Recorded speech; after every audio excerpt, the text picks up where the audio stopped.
സംസ്ഥാനത്ത് ഇന്നും ശക്തമായ മഴ തുടരും. ഇടുക്കി, കണ്ണൂർ, കാസർഗോഡ് ജില്ലകളിൽ റെഡ് അലർട്ട് പ്രഖ്യാപിച്ചു. മറ്റ് ജില്ലകളിൽ ഓറഞ്ച് അലർട്ട് നിലനിൽക്കുന്നു. 9 ജില്ലകളിലെയും കുട്ടനാട് താലൂക്കിലെയും വിദ്യാഭ്യാസ സ്ഥാപനങ്ങൾക്ക് സർക്കാർ അവധിയും പ്രഖ്യാപിച്ചിട്ടുണ്ട്.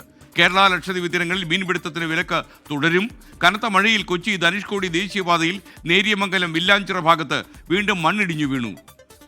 ഈ സംസ്ഥാനത്തിൻ്റെ വിവിധ ഭാഗങ്ങളിൽ നിന്ന് നമ്മുടെ പ്രതിനിധികൾ, നമ്മുടെ 24 ആർമി പട്ടാളം ചേരുകയാണ്. തിരുവനന്തപുരത്ത് നിന്ന് സലീം മാലിക്, കോഴിക്കോട് നിന്ന് ദീപക് തർമണം, അതുപോലെ കണ്ണൂരിൽ നിന്ന് അരുൺ പൂപ്പറമ്പ, ഇടുക്കിയിൽ നിന്ന് രാഹുൽ വിജയൻ, വയനാട്ടിൽ നിന്ന് സുർജിത്ത് അയ്യപ്പത്ത്, കൊച്ചിയിൽ നിന്ന് ആൻമരിയ സണ്ണി, കോട്ടയത്ത് നിന്ന് ടോബി ജോൺസൺ, മലപ്പുറത്ത് നിന്ന് സമീർ ബിൻ കരീം എന്നിവർ തത്സമയം ചേരുകയാണ്. Good morning my dear guys.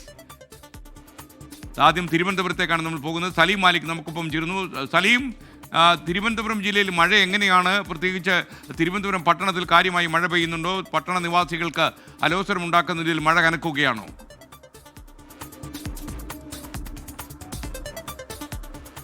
Good morning. തിരുവനന്തപുരത്ത് ഇപ്പോൾ മഴയില്ല. തിരുവനന്തപുരത്തിന്റെ നഗര ഗ്രാമീണ മേഖലകളിൽ ഇപ്പോൾ മഴ മാറി നിൽക്കുകയാണ്. പക്ഷേ ഇന്നലെ വൈകുന്നേരം മുതൽ രാത്രി വരെ പ്രത്യേകിച്ചും നഗരത്തിൽ കുറച്ച് സമയമേ മഴ പെയ്തിരുന്നുള്ളൂ എങ്കിലും തിരുവനന്തപുരത്തിന്റെ മലയോര മേഖലകളിലും കിഴക്കൻ മേഖലകളിലും അതിശക്തമായ മഴയായിരുന്നു പെയ്തിരുന്നത്. മാത്രമല്ല, തിരുവനന്തപുരത്തെ ഏറ്റവും വലിയ പ്രശ്നം തിരുവനന്തപുരത്തെ പലയിടങ്ങളിലും ഇപ്പോഴും വൈദ്യുതി ഇല്ല എന്നുള്ളതാണ്. ഇന്നലെ വൈകുന്നേരം 5 മണി മുതൽ തന്നെ പലയിടങ്ങളിലും വൈദ്യുതി തടസ്സം നേരിട്ടതാണ്. അത് ഇതുവരെയും പരിഹരിക്കാൻ കഴിഞ്ഞിട്ടില്ല. പ്രത്യേകിച്ചും നെടുമങ്ങാട്, കിളിമാനൂർ, നെയ്യാർ ഡാം തുടങ്ങിയ പ്രദേശങ്ങളിൽ ഇപ്പോഴും വൈദ്യുതി പുനഃസ്ഥാപിക്കാൻ കഴിഞ്ഞിട്ടില്ല. മാത്രമല്ല, തിരുവനന്തപുരം നഗരത്തിന്റെ ചില പ്രദേശങ്ങളിലും വൈദ്യുതി പുനഃസ്ഥാപിക്കാനായിട്ടില്ല. അതിൽ ഏറ്റവും പ്രധാനപ്പെട്ട പ്രശ്നം ഇന്നലെ ശക്തമായി വീശിയടിച്ച കാറ്റായിരുന്നു തിരുവനന്തപുരത്ത് ഉണ്ടായിരുന്നത്. മഴയേക്കാൾ വലിയ നിലയിൽ അതായിരുന്നു പ്രശ്നമായിരുന്നത്.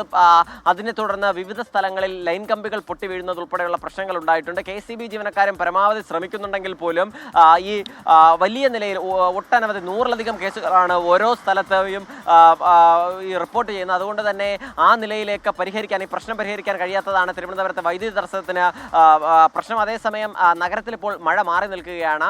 ഗ്രാമീണ മേഖലകളിലും മഴ മാറി നിൽക്കുന്നുണ്ട്. പക്ഷേ ഓറഞ്ച് അലർട്ട് പ്രഖ്യാപിച്ചിട്ടുണ്ട്. ശക്തമായ മഴയ്ക്ക് സാധ്യതയുണ്ട് എന്നുള്ളത് തന്നെയാണ് പറയുകയും ചെയ്യുന്നത്. നിലവിൽ ഇന്ന് 3 ജില്ലകളിലാണ് റെഡ് അലർട്ട് പ്രഖ്യാപിച്ചിരിക്കുന്നത്.